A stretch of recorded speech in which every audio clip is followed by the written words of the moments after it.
হরমনপ্রীত কৌর যে ক্যাচটা নিলেন সেটা কোনো ক্যাচ নয়। 2000 বছরের গ্লানি টুটি মুঠোয় ভরে ডিপ কভারের দিকে দৌড় দিলেন। ডিপ কভার থেকে ভারতবর্ষের সমস্ত মাকে বলছিলেন, মা দেখো, মেয়েরা পারে।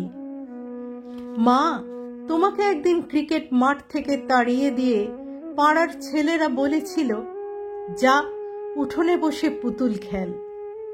মা, আমি সেই উঠোন থেকে উঠে এসেছি আরেকটা উঠোনে।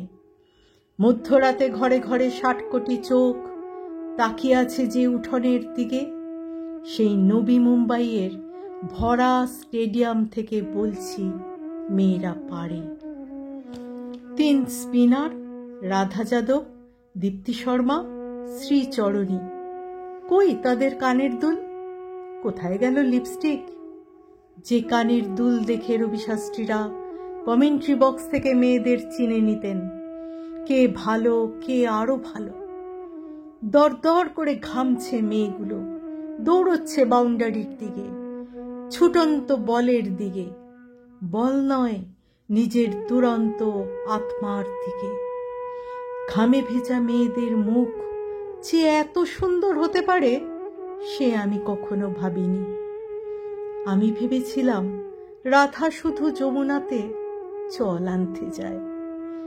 বাংলার মেয়ে রিচা ঘোষ বললেন, একটাই কথা ছিল, শরীরের শেষ বিন্দু দিয়ে দিতে হবে। সৌরভ যা পারেননি, রিচা সেই বিশ্বকাপ হাতে নিলেন।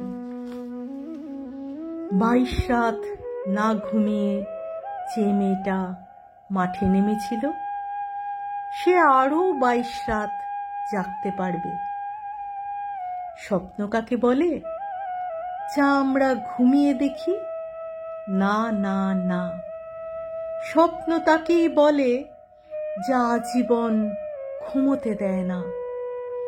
গত 50 বছরে যত ভ্রূণ হত্যা হয়েছে, তারা আজ বলছে, আমাদের একটা মার দাও, আমাদের একটা বল দাও, আমাদের একটা ব্যাট দাও, আমাদের মেরে ফেলো না, আমরাও পারি।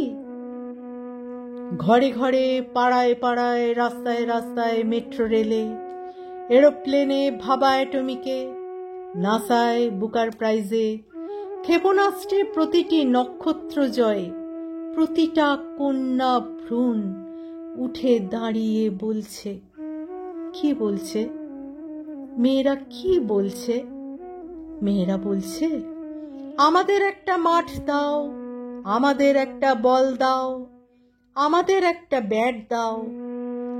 আমরাও সারা ভারতবর্ষকে আনন্দে, নবীন আনন্দে, গভীর আনন্দে, হিরচাপা আনন্দ থেকে ইট সরিয়ে মাতাল আনন্দে, তুরীয় আনন্দে, সমুদ্র হিমাচল কাঁদিয়ে দিতে পারি।